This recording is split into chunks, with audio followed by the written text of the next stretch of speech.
Shqipëria nuk ka kohë për të humbur, tha sot Taulanti. Qarta se ka dashur thotë Edi Rama, nuk ka kohë për të humbur, sepse po tjetë për Shqipërinë dhe për shqiptarët, ende mjekët e spitaleve publike nuk ka marrë pagat e dhjetorit.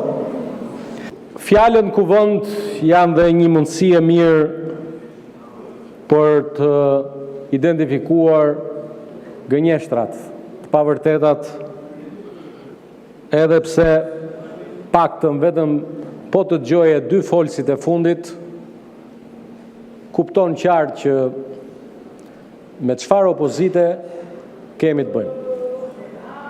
I pari, një djalë i ri nga një forcë e re politike, mori fjalën këtu dhe tha: mjekët në spitalet publike nuk kanë marrë pagat e dhjetorit. Bëra një verifikim dhe më rezulton që i gjithë fondi pagave në thesarin e shtetit për pagat e muajit dhjetor është i ezaruar 100%. Pra nuk ekziston një që nuk ka marrë pagat.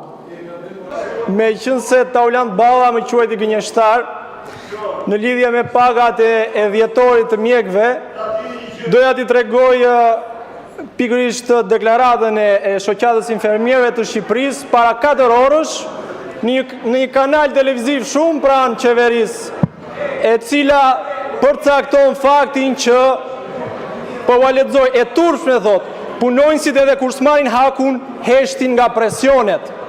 Tani fakti që heshtin nga presionet ndoshta e trimëron zotin Taulant për të thënë që duhet të hani edhe kur e keni lugën bosh.